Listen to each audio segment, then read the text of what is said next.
Bismillahirrahmanirrahim. Assalamualaikum warahmatullahi wabarakatuh. Bagaimana kabarnya anak-anakku semua? Semoga selalu dalam lindungan Allah dan tetap bersemangat meskipun masih belajar di rumah. Nah, lihat di sini Pak Giri mempunyai gambar ya. Ada yang tahu nih gambar apa? Nah, ini adalah gambar hutan yang sangat hijau ya, itu banyak tumbuh-tumbuhan.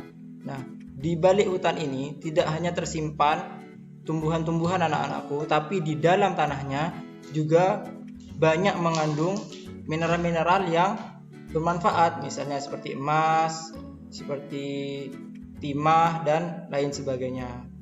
Allah menganugerahkan banyak sumber daya alam bagi negara Indonesia.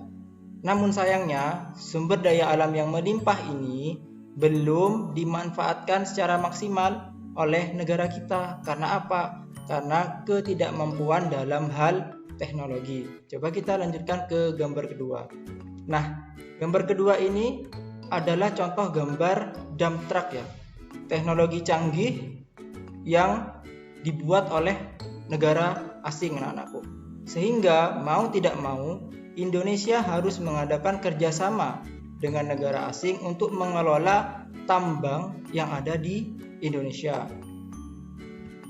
Kita lihat gambar selanjutnya. Ini adalah tambang emas Freeport yang ada di pegunungan Papua di sana ya.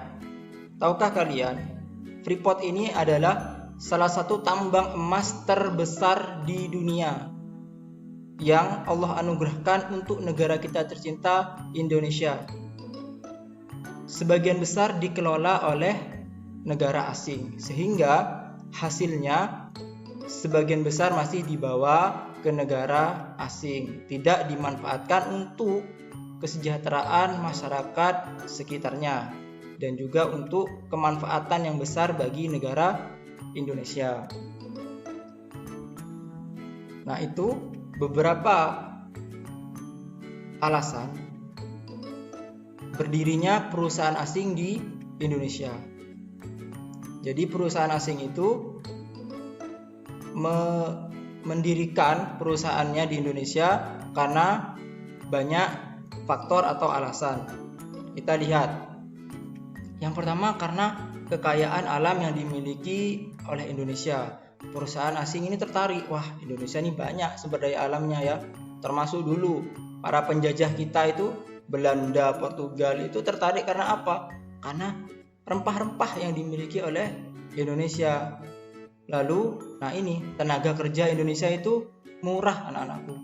Jadi perusahaan-perusahaan asing itu mengincar negara Indonesia untuk diambil manfaatnya, baik dari sumber daya alamnya dengan menggaji tenaga kerja Indonesia seadanya, murah. Gitu. Jadi mereka mendapatkan keuntungan yang banyak. Lalu Indonesia ini banyak konsumennya. Bayangkan penduduk Indonesia ini lebih dari 250 juta.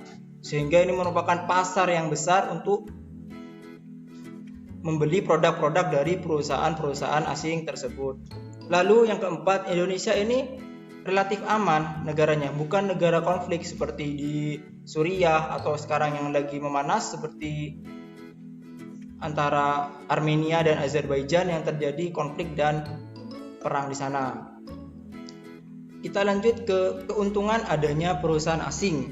Jadi perusahaan asing ini sebenarnya juga memiliki banyak keuntungan anak-anakku. Yang pertama kita lihat memperluas tenaga kerja. Dengan banyaknya investasi dari perusahaan-perusahaan asing yang di Indonesia tentunya akan menyerap banyak tenaga kerja.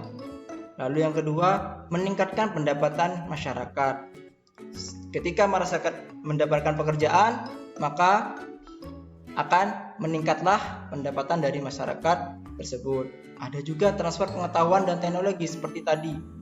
Masyarakat Indonesia atau pekerja di Indonesia itu akan mendapatkan pengetahuan dan teknologi yang dimiliki oleh perusahaan-perusahaan asing itu. Contohnya, perusahaan asing mengelola suatu produk dengan mesin canggih. Nah, mau tidak mau, para pekerja dari negara Indonesia akan belajar tentang teknologi itu. dan bisa menggunakan teknologi itu untuk kedepannya.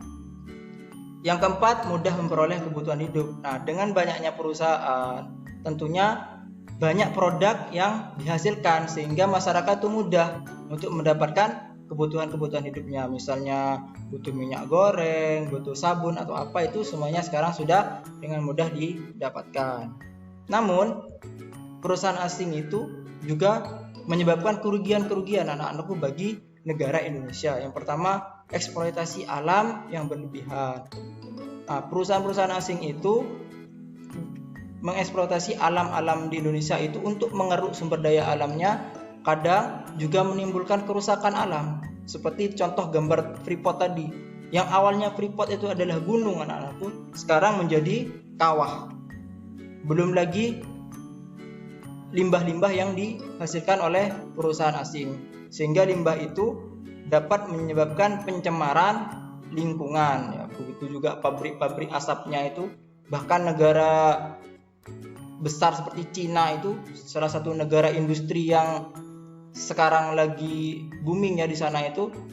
Nah, di Cina itu asap pabriknya tuh sangat mencemari lingkungannya. Bahkan Cina itu adalah salah satu negara yang kondisi udaranya tidak sehat di dunia karena banyaknya industri. Nah, yang ketiga seperti yang sudah dijelaskan di awal, keuntungan dibawa ke negara asal. Misalnya pertambangan emas Freeport itu, hasilnya emasnya itu sangat banyak dan keuntungannya itu sebagian besar dibawa pulang ke negara asalnya, sehingga untuk Indonesia hanya mendapatkan sedikit keuntungan saja. Lalu yang keempat, masyarakat menjadi konsumtif. Nah, ini dengan banyaknya produk-produk yang beredar, produk murah, bersaingnya harga, masyarakat menjadi lebih tertarik untuk membeli barang-barang meskipun barang itu tidak benar-benar dibutuhkan oleh kita ya. Nah, itu saja yang bisa dijelaskan oleh Pak Giri. Kalian sebagai generasi muda harus belajar dengan rajin anak-anakku. Siapa tahu nanti ketika kalian sudah besar, kalian akan menjadi orang yang bisa memanfaatkan sumber daya alam di Indonesia ini untuk kebutuhan rakyat Indonesia secara besar ya. Jadi keuntungannya itu digunakan untuk rakyat Indonesia. Misalnya nanti tuh kalian jadi pengusaha, kalian mempunyai perusahaan di pertambangan minyak misalnya. Nah, keuntungannya itu akan kalian gunakan untuk kemaslahatan umat, kemaslahatan agama ya, juga kemaslahatan masyarakat miskin, juga untuk sumbangsih pada negara. Demikian yang bisa Pak Giri sampaikan. Kurang lebihnya Pak Giri mohon maaf. Wassalamualaikum warahmatullahi wabarakatuh.